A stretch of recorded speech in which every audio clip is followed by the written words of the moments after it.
Hi everybody, welcome to Art with Carol, lesson number 11, and today we're going to be learning how to draw a robin, our third in our series of birds that we've been drawing, and this will be our last bird.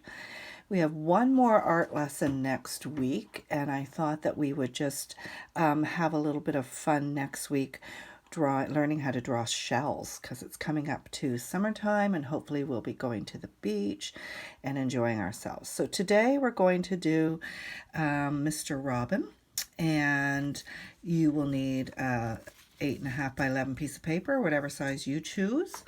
And again, you'll just need pencil and eraser and some pencil crayons, various colors, and I'm going to work in a Sharpie so that you'll be able to see it really clearly. And let's just have some fun with this. So you can pause the video now and go and get your supplies and meet me back here. All right, everyone. So, Mr. Robin, we are ready to do a picture of Mr. Robin. And you'll notice that all the birds that we've done so far, I kind of start the same way. And so birds have sort of a, they all have, they've got their head, their beak, their wings. And so we can start them all a similar way and then make them a little bit different. So we're going to start with an eyeball almost near the top of our page and a little tiny bit to the left. This is probably the center. So just a little bit to the left. And then let's color in his eyeball so that we leave a little bit of white in there. Okay? Then remember what we've done with the other videos. We always make just a little bit of a V, less than a finger space apart from his eye, and down a little bit. That's going to be for his beak. Okay? Then we're going to start at the top of this V, just like we've done with all our other ones, and we're going to come around and down. Top of his head. And then down here, we're going to come around. And he's going to have a bit of a belly, like that. Okay? Then let's put a beak on him, like so. Okay, the next thing we want to do is let's just draw a little bit of a line across like this. It's going to kind of be where his head feathers are. And then we'll come down and we want to make a little swoop like this. Okay. So it's about 2 finger spaces maybe for the fullness of his belly.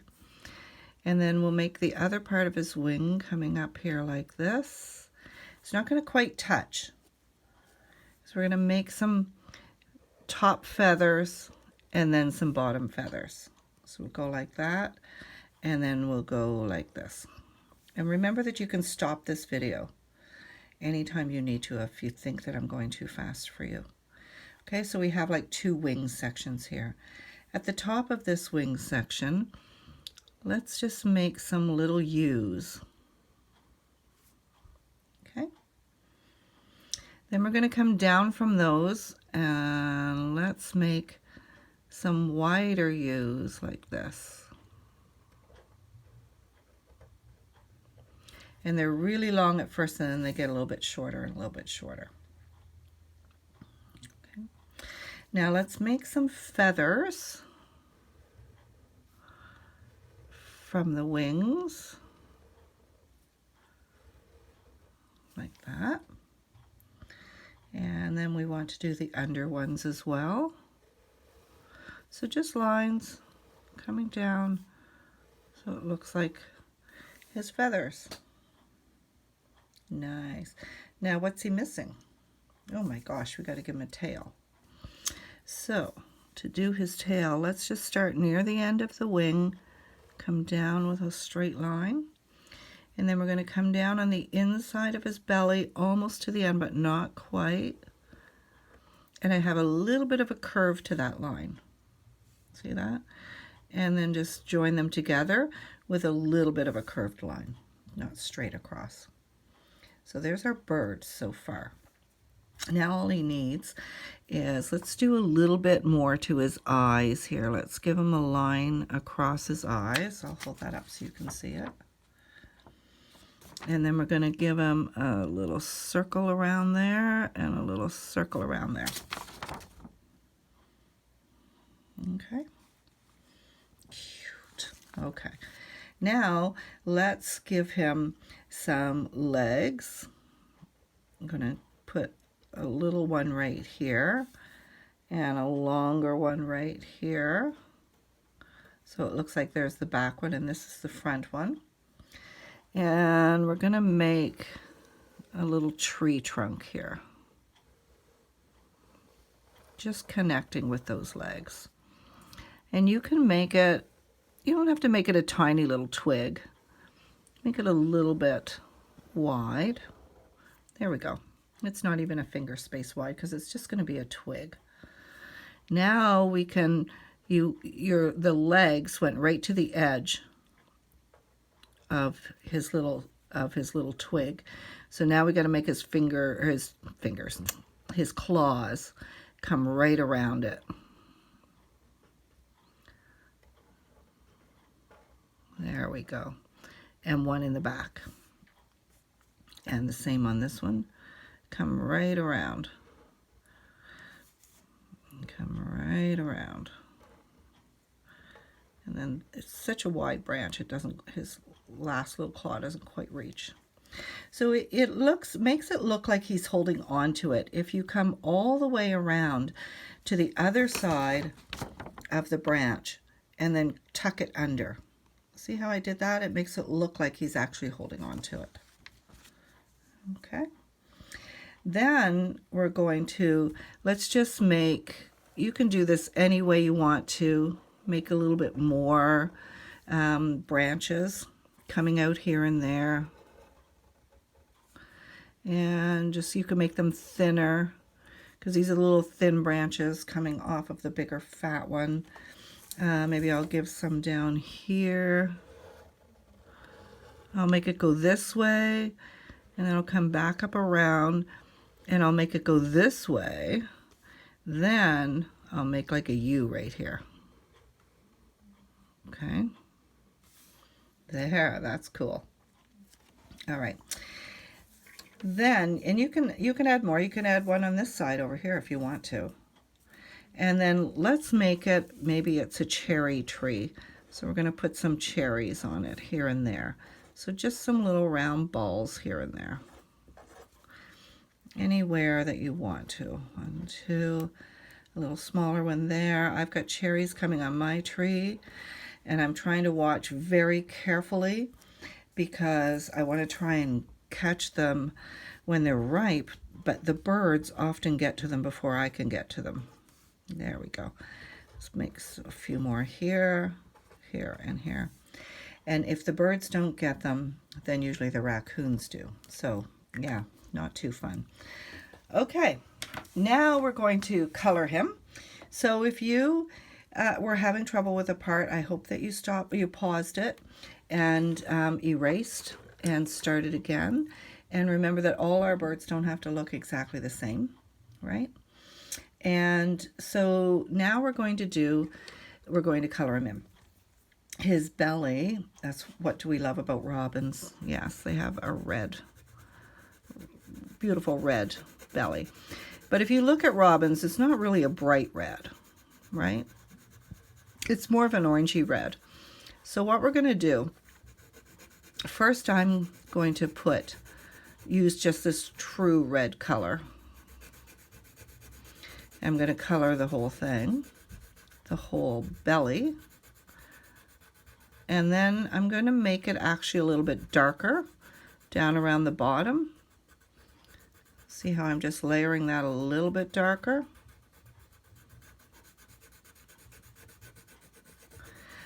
Because that's like sort of underneath him. We want to make it look like a little round belly.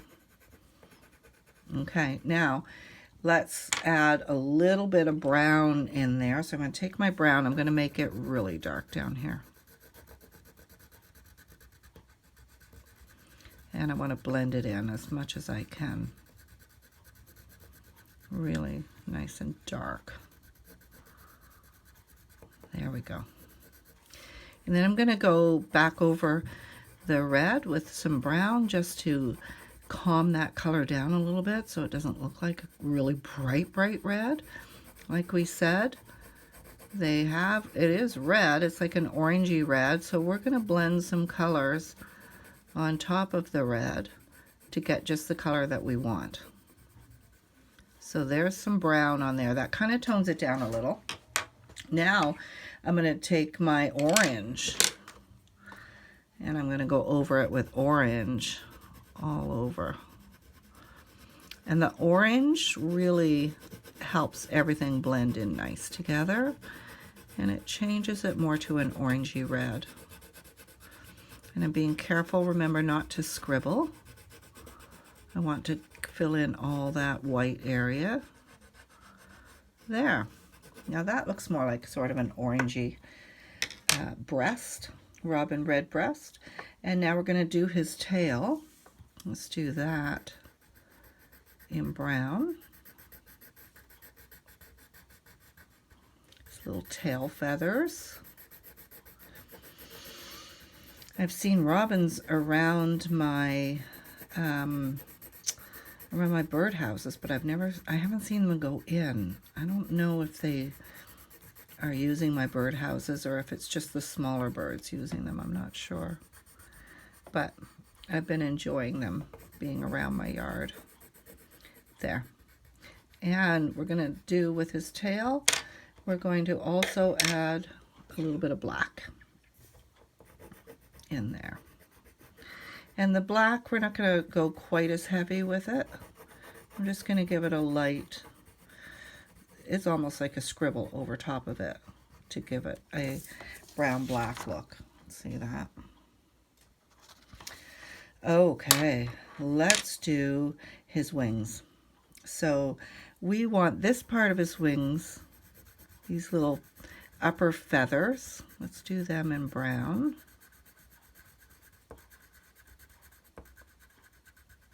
Like that. And then we're going to we're going to use our black, and we want the top part here to be a little darker and this to be a little darker. So I'm kind of using circular circles like this to fill in this area and make it a little bit darker. So there's really dark feathers up here and underneath as well. Kind of make that a little bit darker. There. Then we can give it a light black over it.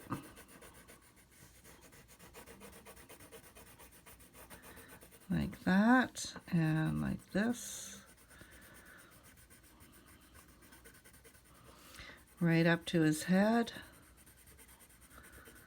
We're gonna make it not just black, but we're also gonna then blend in some brown, because you know they've got kind of muddy looking feathers.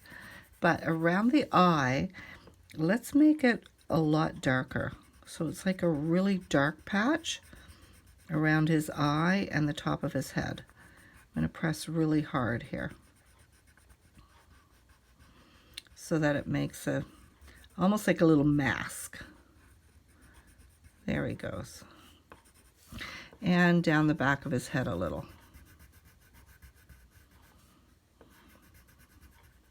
There. Now we're going to take our brown and go over the rest of the black with our brown. We want to blend that in because he's a black brown. There we go.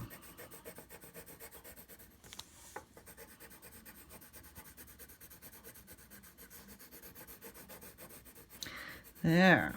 And I'm noticing that I'm kind of losing my lines a little bit for the feathers.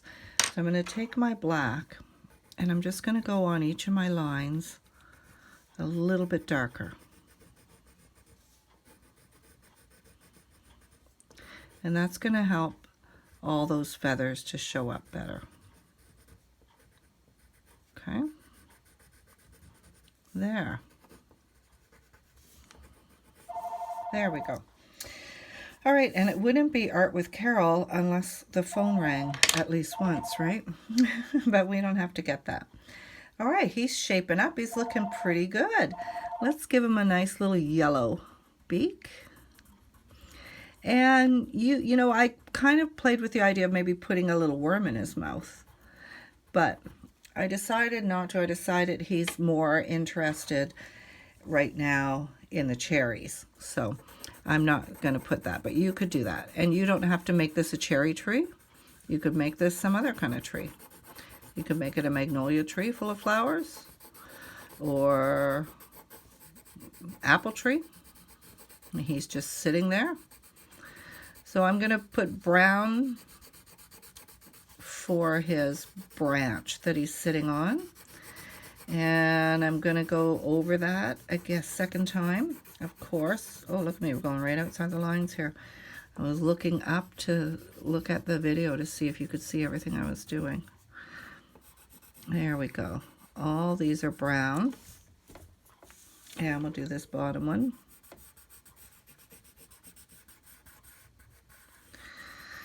And of course, we just want to blend the colors. It'll look more realistic when you add the black.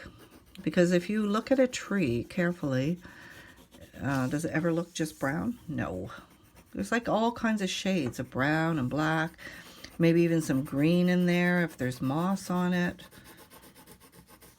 So it's not just one flat color.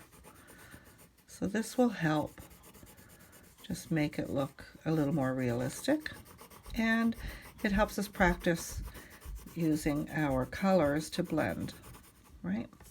And I didn't do this one. Let's do that. And I'm not sure if I did that one. All right, let's do down here. So you can just do all your branches, whichever branches you chose to make. And because I'm doing cherries, here's what I'm going to do. I'm going to circle them in red, and I want them to look like little balls, little cherry balls, not just flat. So I'm leaving a little white bit in the middle. Just a minute and I'll show you. I'll pull it up here. So by doing this and just kind of circling it, but leaving that little bit of white in the middle, it makes it kind of look like the cherries are shining in the sun. Gives them a 3D look. So just try on most of them. Don't have to do it on all of them if they're really tiny, like that one's too small. But leave just a little titch of white somewhere on it, and it will make it look like it's an actual ball, not a flat circle. There we go. Oh, I missed one up here. And I'll hold it up in a minute. See, these are too tiny. I can't, it's not going to be easy to get a white circle, but this one is easier. So I'll get a little white section left in there. And I'll hold it up again for you to see them in a minute. So if you're doing something circular, you can do it like that. Leave a little bit of white so it looks like the light's shining on them. All right, now what I did for mine is, you know how we just kind of do a bit of a background. So I made it blue. You can make it yellow, you can make it blue, you can make it green so it looks like trees that are behind him. It's your choice, but I'm just going to use my pencil crayon on the side and just very lightly, I'm just going to go around him so that it gives the look of the sky behind him. So he's not just sitting on some white piece of paper, right? And then I'm just going to come down and leave it a little bit at a point down here. Come up over here. And with this type of coloring for the background, you don't have to make sure that you get all the white covered. I've got white all through here. You just don't want it, if you use your pencil crayon on the side, then what it does is it just makes it a softer line, and it doesn't look like a scribble line. If we did it like this, look, then see the difference? That looks like a scribble, whereas this looks like I'm just filling in the background. So on the side, not pressing too hard, go right down under his belly there, up the other side of the tree. There. There we go. We have got Mr. Robin. Now, yours can be done like that if you want, or you know what we've been doing lately to give ourselves a little bit of a border. I'm just going to finish mine off with a nice little border all the way up. And if your tree trunk comes right to the end, you can do like we did last week, and you can do it this way and this way. So it looks like you could do that on any side, but see what I did? I just left a little space there. There. And then make sure that you put your name on it, because it's your work. And there we have Mr. Robin. So you can make yours, send me pictures. I can't wait to see them, and we will post them on the parent page next week. And next week we are going to look at how to draw seashells. See you then. Bye.